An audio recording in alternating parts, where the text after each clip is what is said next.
Hello everyone and welcome back to TowerGate. It is TowerGate day number 736. March 29th, 2019, Friday. Thank you so much for tuning in.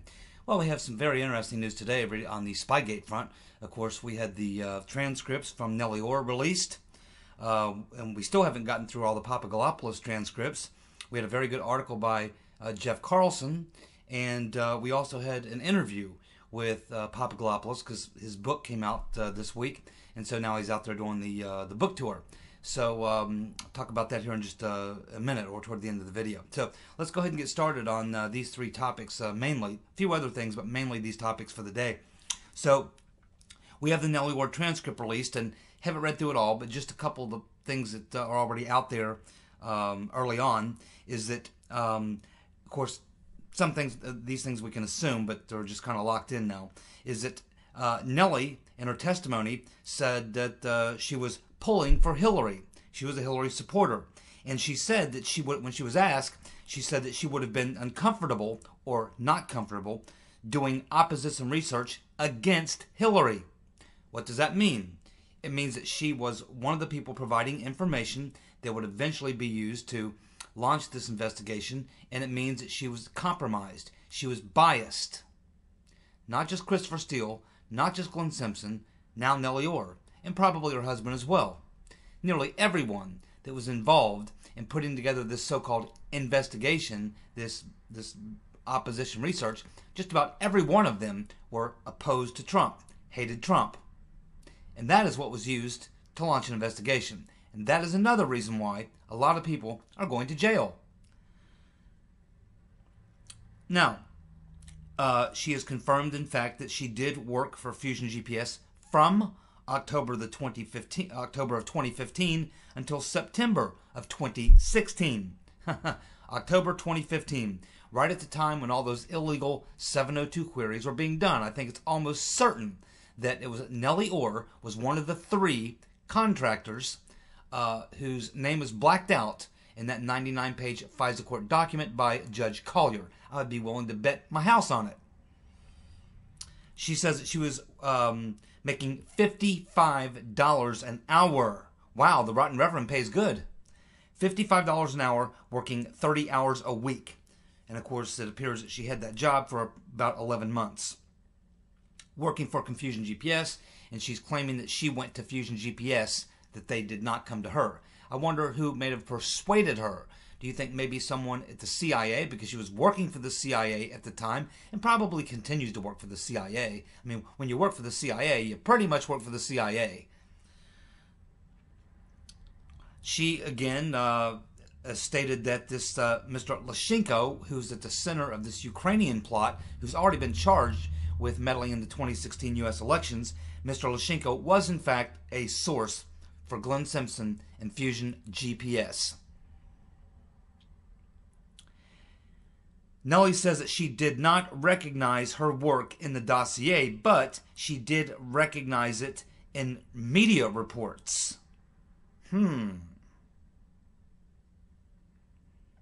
She says she passed her work to her husband, hoping he would get it to the FBI. That's kind of a problem because Bruce, in his testimony, said that he and Nellie really didn't discuss what they were doing very much amongst themselves. No one believes that. I never believed it. I'm sure you don't believe it. And what Nellie is saying here would certainly suggest that's not the case. In fact, they met together with Christopher Steele. And she passed along information on a storage device to her husband, knowing good and well he was going to pass it over to his FBI handler, who then gave it to Peter's been stroking us. So that's just a few of the things. Some of these things we knew, some of these things just more confirmed. And it just, again, is just more evidence of the total bias that went into what would eventually become the evidence to get FISA warrants and launch investigations. From the very outset, the entire thing was poisoned due to the bias. And that's what they were being paid to do. She also said that she was primarily looking at Russian businesses, and we can assume that means any businesses that might have had any connection at all to Trump or anyone around him. She was looking into Manafort, Carter Page. She also said she was looking into Trump's kids.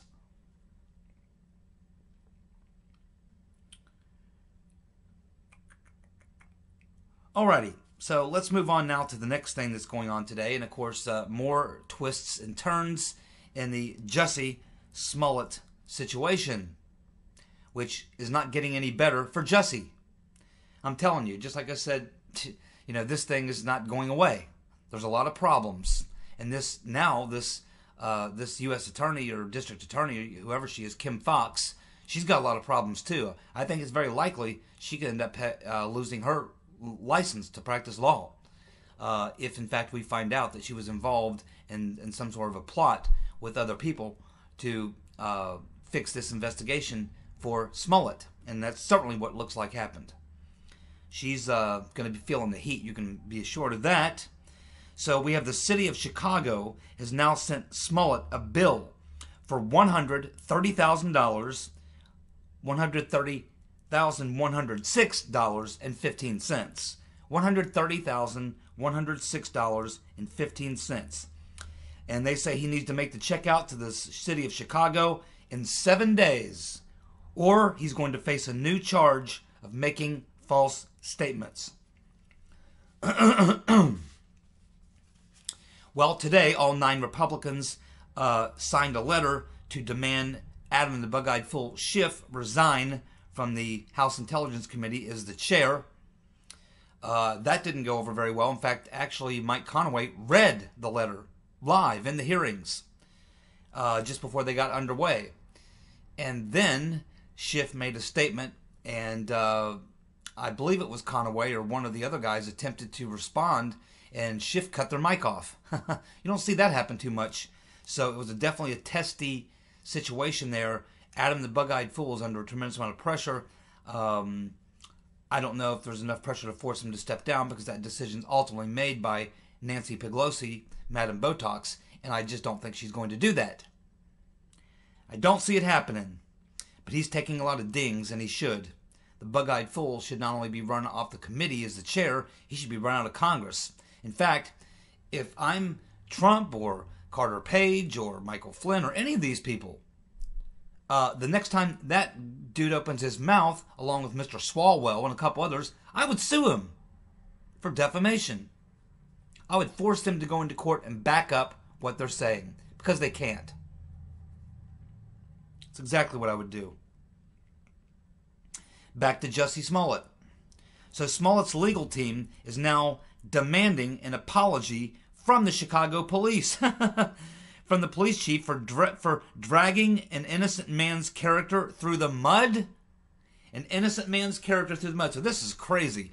In the same day, you've got Smollett's lawyers demanding an apology from the Chicago police. Yesterday, he said they might sue him. At the same time that the Chicago police is sending Smollett a letter saying pay us $130,000 or else we're going to hit you with a obstruction charge or or a making false statements charge. My goodness, man. What a freak show. Well, here's some very interesting news. Oh, by the way, the lawyer for Jussie Smollett also stating today that the attackers, so-called attackers of Smollett, could have been wearing whiteface. Oh my God, could have been wearing, yeah, like a lot of people walk around wearing whiteface. Okay, so the original claim by Smollett was that he was attacked by 2 people, white guys wearing MAGA hats, but he actually only saw one of them, and that he was wearing a ski mask. My oh my. Also, the cops, they have the bottle that the bleach was poured out of, and it was some sort of a condiments bottle, like hot sauce or something. They'd apparently poured the hot sauce out of a hot sauce bottle, poured the bleach into it, and the brothers, the Nigerians, who are actually not Nigerians, they have admitted that, yes, that's the bottle that we poured the bleach out of, and The cops have the bottle, by the way. Let's see. So a district judge in Washington has ordered the FBI to turn over Comey's Trump memos, clean and unredacted, by April 1st. Well, that's not long. That's like, what, 3 days away or something? 2 days away? So Comey has to turn over his memos, clean and unredacted, by April 1st, as the judge weighs releasing them to the public. This is a result of multiple FOIAs by Judicial Watch, CNN, and others. There should be 7 memos based on 9 conversations with Trump. Let's see what happens here. Remember, it was from these memos, portions of these memos, that is what Comey gave to his friend to leak them, so, as Comey said in his own words, to maybe get a special prosecutor. That's the memos we're talking about. And Rand Paul is back again today, doubling down on what he did yesterday. Now he's saying that he is going to introduce an amendment to the Mueller report resolution that demands the release of Obama's communications concerning the decision to investigate the Trump campaign. Woo! Now that would be good, would it not? So there's this resolution that's been passed, which was unanimous, to have the Mueller report fully released. Fine with me. Just more evidence that can be used against them. So Rand Paul wants to attach to that a request that they get Obama's communications concerning the decision to investigate the Trump campaign. Of course, I can't see that happening because the Democrats in the House will never vote for it. So that won't go anywhere, but it's interesting. That's the first time I've heard anyone really directly say, okay, it's been suggested over the past couple of weeks, what did Obama know, what did he know it? But this is really the first time someone suggested actually looking at documents or getting some testimony or written questions or something from Obama himself. Because that's eventually where this is going to go. All the way to the tippy top. Now, Jeff Carlson wrote kind of an overview piece today. It's kind of long. It's worth to read if you have the time to go over to Epoch Times and read Jeff Carlson's piece. Most of it is a rehash of everything that we've covered, but there's a few new details in here, or details that should not be overlooked, that are probably ones we've talked about. But let's just hit a few of the main points here that are very, very critical in locking in on exactly who we need to be focusing on initially.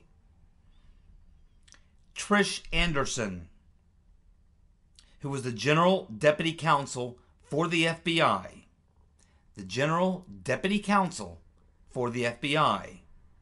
approved the application for the first FBI FISA warrant on Carter Page before it went to Comey.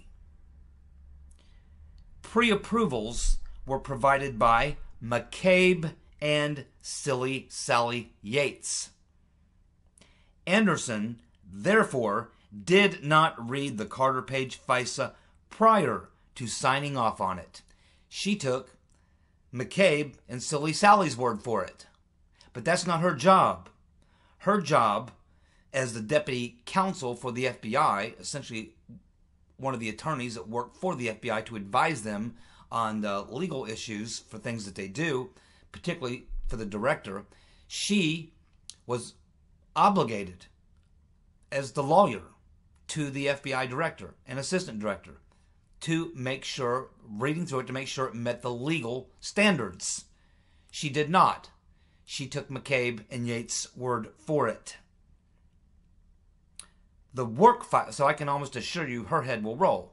You want that? This is how people at the top get away with it, because they blame people below them. Now this gives Comey the ability to say, well, I trusted my general counsel to make sure it was all legal, and she signed off on it, so I thought, hey, my legal counsel says it's legal. I'm good. This is probably what he's going to do.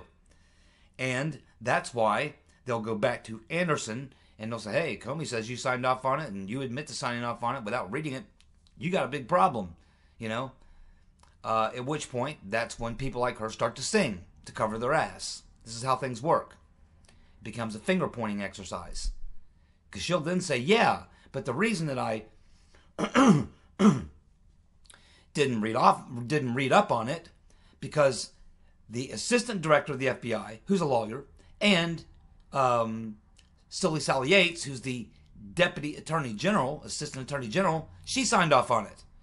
So if they signed off on it, it was probably good. This is what everybody's going to say. When the spotlight is shined on all these people, they're all going to say, yeah, but they said it was good. He said it was good. She said it was good. It's just, this is what they're all going to do. They're going to say that everybody else told them it was all good. When nobody looked at anything, while everybody assumed everybody else looked at everything. That's what they're going to do. So in other words, they will prefer looking like a bunch of complete incompetents and fools and stooges rather than look criminal. They're going to try to paint themselves as incompetent, not criminal. That's their only defense here. It's one of two things. You are either stupid or you are corrupt. Actually, it's both.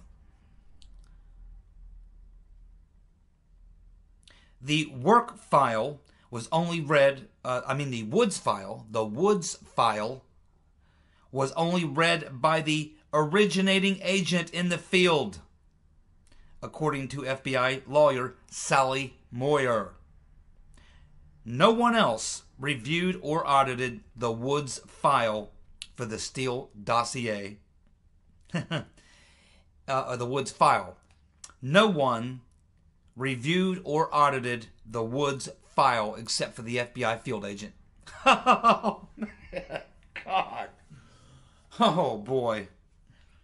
Man, oh, man. Now, that would be dereliction. That could be obstruction if it was intent.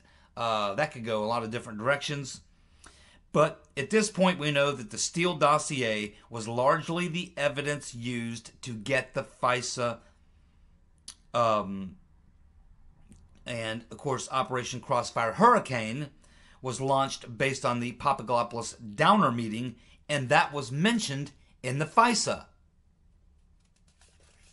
Unbelievable. And that was a frame-up, and that's going to be disclosed as well. Oh, yes, we finally know another one of Alexandra Chalupa's media sources.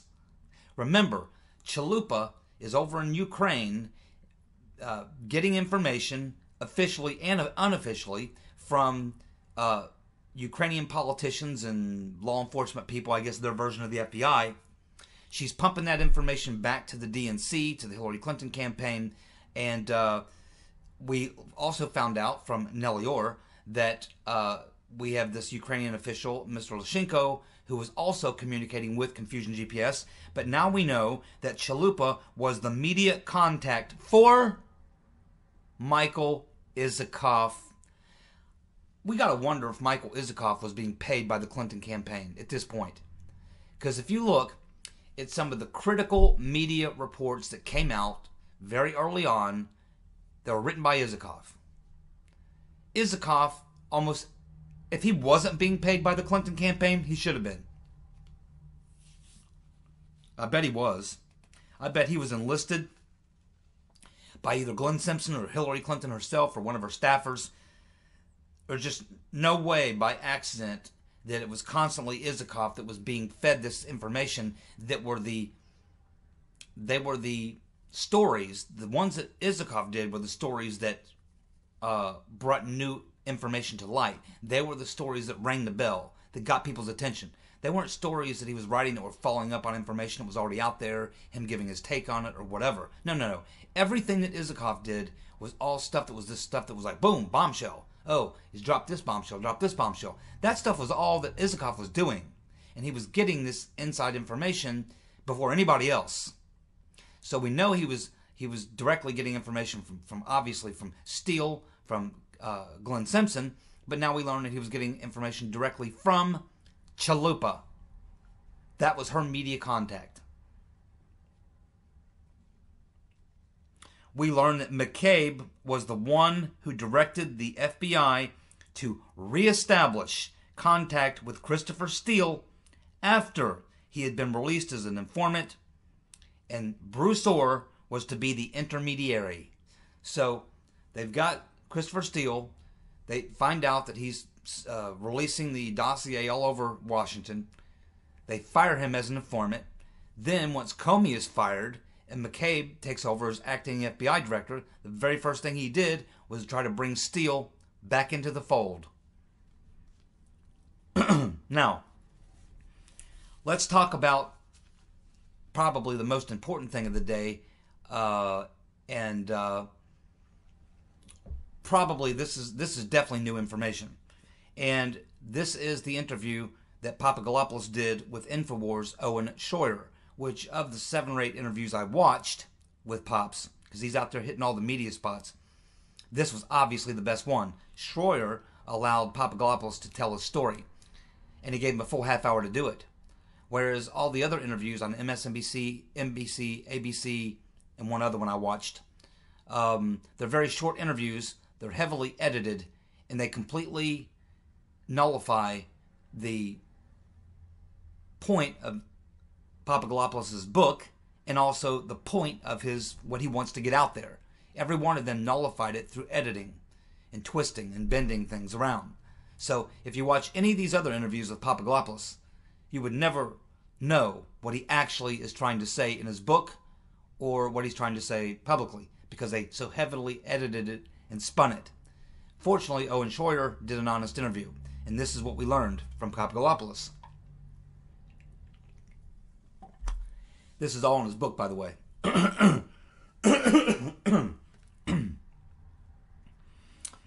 Papadopoulos says that he and other members of the Trump team were under surveillance from the beginning when they joined the Trump team.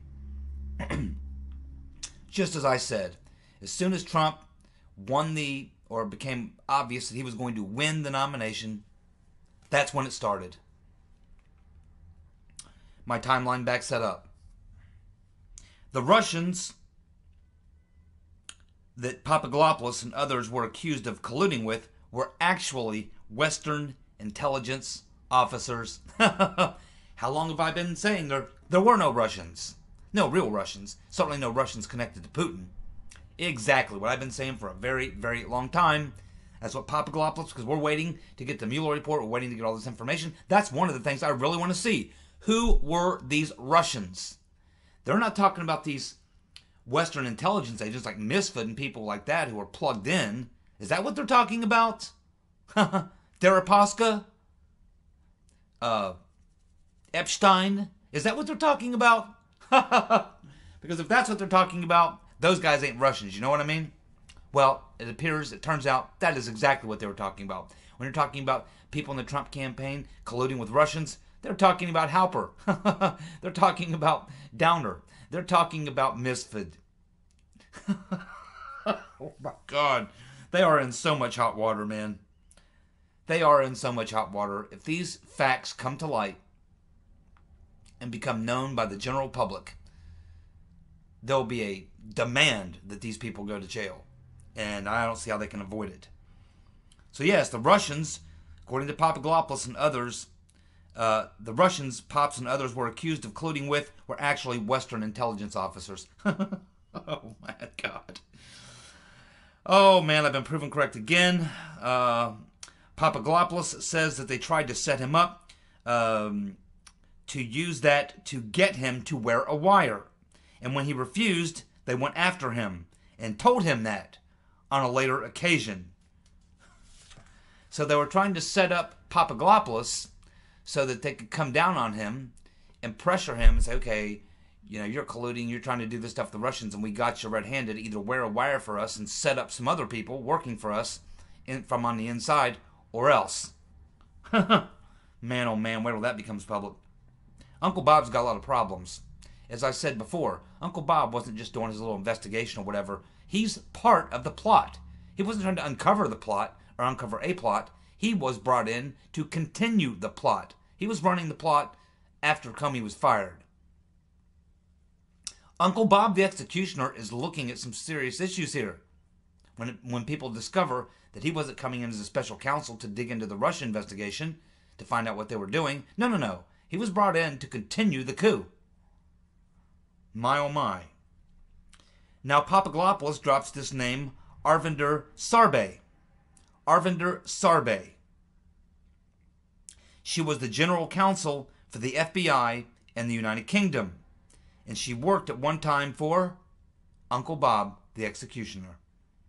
She was the one who told Papadopoulos to go meet with Misfit in Italy. So it was an FBI general counsel who has deep connections to Uncle Bob the Executioner who told Papadopoulos, to go to Italy and meet with Mifsud, the Russian agent. That's not going to go over very well with the jury. Sarbe was plugged into the London Center, and Papadopoulos met with Misfit at Link University, which is, of course, the spy school for Western spies. The woman who Misfit told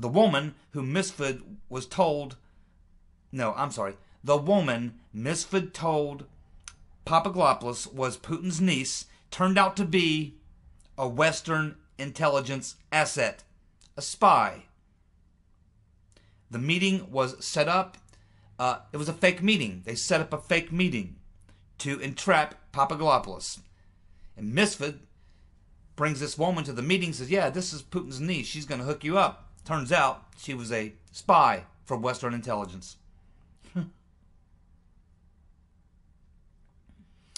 The FBI knew, according to Papadopoulos, about his meeting with Downer as it was happening. Bill Priestap was in London on that very day of the Pops Downer meeting. Papadopoulos says that the UK and Australia were both deeply involved in trying to take down Trump. And Papadopoulos says that those 28 pages of the Carter Page FISA detail all of this. The 28 pages that they won't release apparently deals with the fact that Priestap was in London on the day that Downer was setting up Papadopoulos, and that the FBI knew all about that meeting. They didn't find out about it later. They knew about it when it was going down, and probably before, as we're about to learn in a moment. So Papadopoulos says that's what we're going to learn when we get those 28 pages. And that's why they won't release them. He says the 28 pages are going to expose Downer as someone who was sent in by someone. And Papadopoulos says this is why they won't release the 28 pages. Trump's saying he is going to release them. At some point, he is going to release them. Papadopoulos says the reason why the UK and Australia got so involved was because Trump supported Brexit, which he says is a really, really big deal to them. And I think we speculated on that several times. Papadopoulos says not only did the FBI set him up, but Mueller also tried to set him up. He says that Mueller knew the entire time that he was innocent. And he says that Mueller wanted to shut him up by destroying him. Papadopoulos says that Congress knows all of this, especially Meadows and Jordan. This Arvinder Simbri was working with Misfit. Sambe has worked with Uncle Bob the Executioner, Mueller, directly, going all the way back to 2001 when he was FBI director.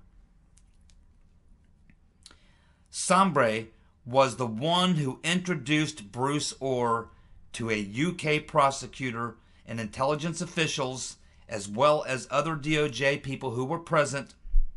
They were at the dinner with the Orrs just days before the Trump Tower meeting. So some of you have heard this reference of this phrase, dinner with the Orrs. What Papadopoulos is saying, that the Orrs were having these dinners about that time and inviting various people over who were people from, foreign governments like the UK and Australia and various other types of diplomats and things and such. But he's focusing on one particular dinner that occurred where at that dinner, Sam Bray was there, and she introduced Bruce Orr, one of the hosts of the dinner, along with his wife, and she introduced Bruce Orr to a UK prosecutor along with a couple of intelligence officials, and he says that there were other DOJ officials present at that dinner, and he says that that dinner happened just days before the Trump Tower meeting. I think he's suggesting there's a connection. He says that the plot to take down Trump and his team was to cover up what they did. The corruption, the misdeeds, the frame-ups that they did to stop Trump from being elected. And he says the Mueller investigation was a cover-up operation. Where have I heard that before? Where have I heard that before? Oh, that's right, on my videos. Exactly. Uncle Bob was brought in to protect the evidence and cover up the crimes that occurred during the 2016 election.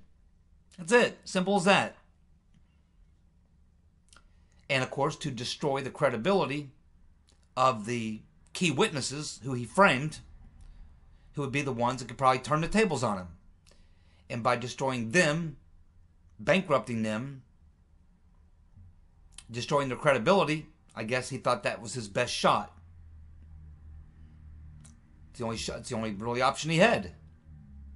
Uncle Bob was handed a pile of crap. And he wasn't able to do much with it, was he? Now, not only, he should never have accepted this job. Or once he got into it and realized it was all bogus, he should have called it out. After a couple of weeks, he should have came forward and said, okay, man, we're digging into this thing, and it looks like at this point I've seen enough. I don't even need to go on. This whole thing was a sham. It was a scam. It was a plot to take down Trump, to destroy his ability to become president. That's what it looks like to me. I've seen enough. I don't want any more of this. I don't want to get around it. I want to walk away. That's what he should have done, but he didn't. No. He stuck around to take part in the plot. That's why I have called for a very long time for all the communications between Comey, Rodenstein, McCabe, and Uncle Bob from the period of, say, March 2017 through June 2017. I'd like to see the communications between those individuals in that 4-month period of time. Something tells me they were talking. Papadopoulos says that when he was arrested, he was put in hand and leg chains.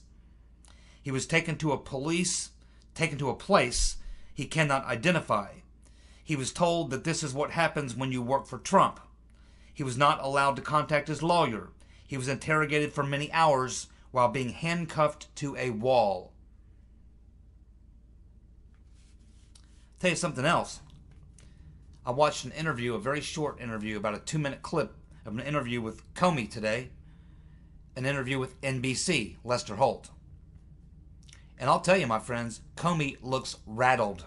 He looks very, very nervous. And when I look at him, he looks like a guy, to me, like a guy who is about to crack. He looks like someone who's about to crack, because he's a big old sissy. That's what James Comey is. He's a big sissy. He's not a tough guy at all. He's not going to stand firm and go down with the team. No. When it hits the fan, Comey is going to point the finger at Clapper and say, well, Jim told me to do it, or Brennan. Mr. Potato Head told me to do it. That's going to be Comey's answer to everything. Somebody else. He's going to point the finger at someone else. You watch and see. Comey's going to try to scapegoat everybody to save his bacon. Thank you so much for tuning in. I'll be back tomorrow with more TowerGate. You guys have a good night. Goodbye.